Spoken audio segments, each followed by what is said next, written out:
John of Porthos.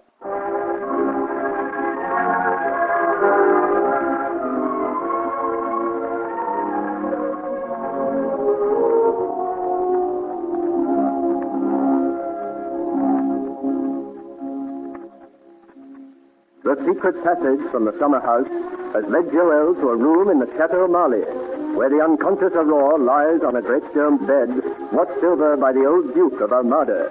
The old man starts up from his chair as the secret panel opens, and he is confronted by the huge, menacing figure of the Breton.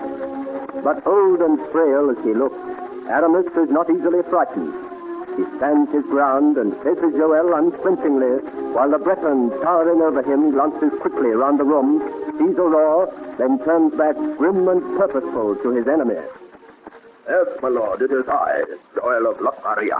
How came you here, Chevalier? You have a post in the army. Desertion is a grave offense. I have nothing to do with the army, my lord. Freiburg has been taken. By me. I have Marshal Crequy's report attesting that in my pocket. Give it me. It is not for you, but for His Majesty. And Freiburg is not our business at the moment. I have no business with you, Chevalier. But I have with you, my lord. You asked how I came. I came by the secret passage, having first dealt with your chief of cutthroats, Monsieur Porthos. An execution for which I will account to those who have the right to question me. Undoubtedly you will account to someone for this intrusion. It is with you I must settle accounts. Have we an account to settle? I leave such matters to servants. This is neither the time nor the place for such things. This is a royal residence, Chevalier. Did you not know that? Certainly I know it, since I have come here to recover my wife. Your wife? My wife, whom you have tried before to abduct. This time during my absence, you have managed to drug her with some foul potion. Drug her? Chevalier, your wife is dead. Dead. Death comes to all of us. It is unfortunate that one so young... If I believed that you had killed her, you would already have joined your friend Corporal. But I don't believe you. As you will, Chevalier. I do but tell you the truth. You lie. Your lust for power is my endurance. What influence would you have at court if Aurore were dead? Would the king listen to a dead woman? Oh, no, my lord. He is but drugged. It seems you know more than I guess. I know enough. I know you planned that Aurore should take the place of La Montespan with the king.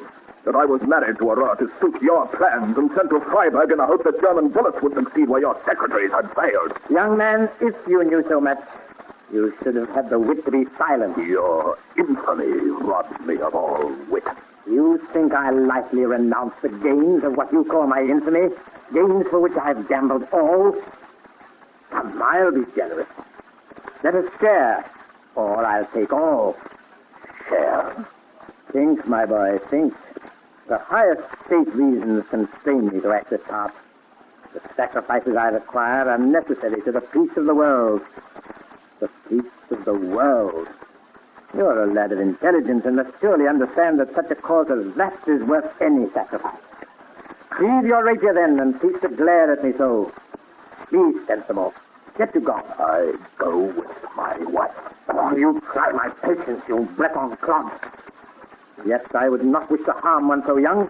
Go now, quickly, before I lose my temper and kill you. Kill me? Ah, whom have you to help you, old man? I need no help, Breton. You forget, my lord, I have already cleared the earth of your scoundrels. You are nearer to the grave than I at this moment. Aurore. Aurore. Not so fast, my friend. I and my sword stand between you. Defend yourself unless you wish to die. With that toothpick you talk of killing me, defend yourself, old man. You're a better swordsman than I thought, Breton. It's a pity you're so tired. Allow me to compliment you too, my lord. It is a pity you are old. Yet, monsieur, there's an advantage in age sometimes. I fought with greater swordsmen than you ever knew before you were born. You are lighter than I. And in truth, you are a better swordsman. Any I have met against. You are kind, monsieur. But my cause is right. And for her sake, I must end this duel. The child is stirring. I have not long to play with you, monsieur. We must finish now. Let us end this end. What the Porthos? The thrust of Porthos. No. You used the thrust of Porthos. We both used it. Together. At the same moment as if it were fate. And your sword, the lighter, broke beneath the double thrust. I didn't know there was any left alive beside myself who knew that thrust.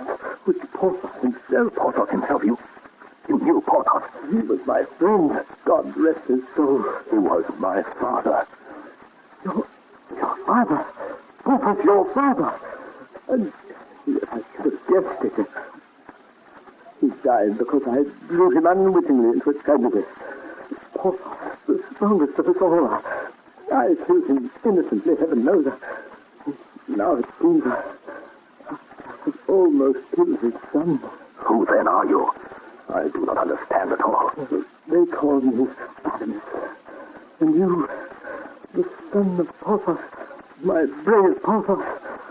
Oh, heaven, that my hand has brought you so close to death, that my ambition should blind my eyes to all that Porthos held so dear. My lord, my father, I have sought his name. Oh, he was Baron de Vallon. Oh, he was my friend. And it was his son. His son. Oh, forgive me, Joel. Forgive an old man who was so sorely deceived.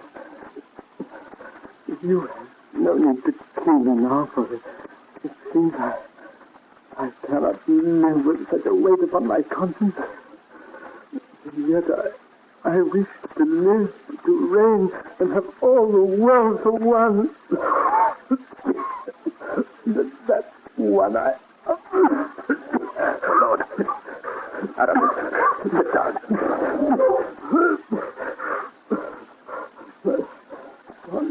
Porthos. Oh, my boy, I did not know.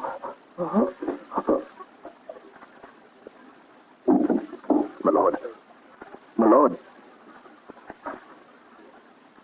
he is dead. How old he looked suddenly. Old and afraid, as if he'd seen a ghost. And who can say he did not, for I think it was my father stood with us here a moment ago. My father, Baron du Vallon, Porthos. And this his friend Aramis. Aramis, to think that he could stoop so low. Truly, ambition is a very great sin. Oh, it is I, Joel, and you are safe. She does not hear me, and yet she smiles a little as if she knew. Horror. But I must take you away, quickly. Someone is coming. We must get away. I came along the secret passage. There is no Corbeau now to bar our way. Come, my darling. Ah, how light she is, and how precious. At one moment. I'll draw the curtains round the bed before we go. That may delay to such a moment and give us a little time. Now, we must hurry. Once the door slides shut behind us, I believe we will be safe.